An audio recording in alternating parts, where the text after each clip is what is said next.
I want to bring in NBC's Courtney Kube. Everybody else, please stay with us. But Courtney, I know you've been working your sources with the Pentagon, and you are on the reporting team with this new information about the potential imminent attack coming from Iran, launching potentially ballistic missiles against Israel. Again, all of this hasn't happened yet. It's our reporting. But what do we know about how the U.S. is communicating with Israel and so forth, and what we are prepared for, the U.S. is prepared for in this moment?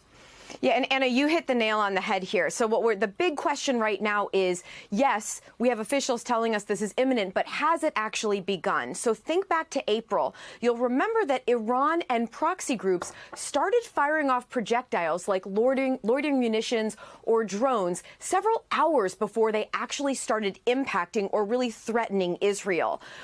In the case of April, there was really a wave of launches that really culminated with the ballistic missile launches and the cruise missiles that we were just hearing about. So the U.S. has been expecting for some time, because of exactly all the provocations and that we have heard about so eloquently from Matt over the last few minutes, the assassination of Hania back in July, of course, Nasrallah's death last week by the Israeli military. There has been an expectation, and Iran has threatened to respond.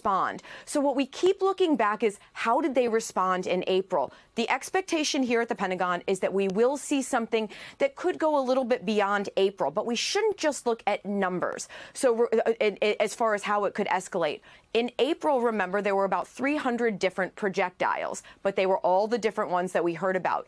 Officials are talking more specifically this time about ballistic missiles. Now, there were more than 100 missiles that were launched in April, but it feels as if what we are looking at here is the potential for even more ballistic missiles specifically this time. Now, why that is concerning, they move faster. They tend to have a much bigger payload. They have the possibility of simply a bigger impact on the ground there. Now, the U.S. has, ever since all of these provocations and escalations really started back in July and culminating with over the weekend after the death of Nasrallah, the military has continually said, the U.S. military, that they have a robust presence in the region, more, frankly, than they had during those April attacks from Iran, and they are confident that they can help Israel defend itself.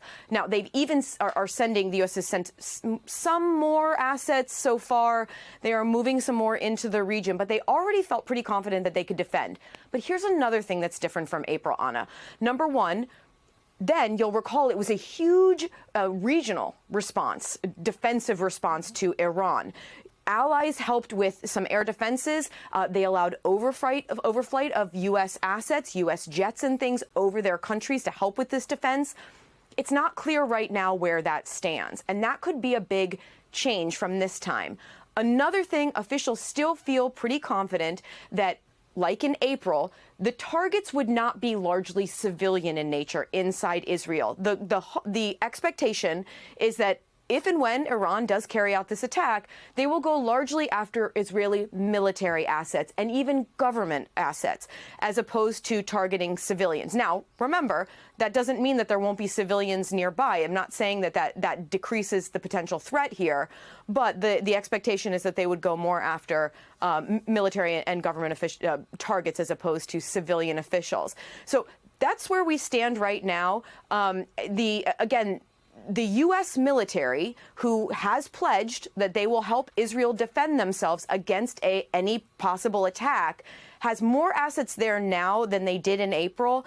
And we are hearing a lot of confidence that they will have the ability to an expectation that they will be able to defend against any kind of attack. At this point, again, the officials I'm speaking with do not have confirmation that anything has begun, but we could see, as in April, more of like a rolling response here.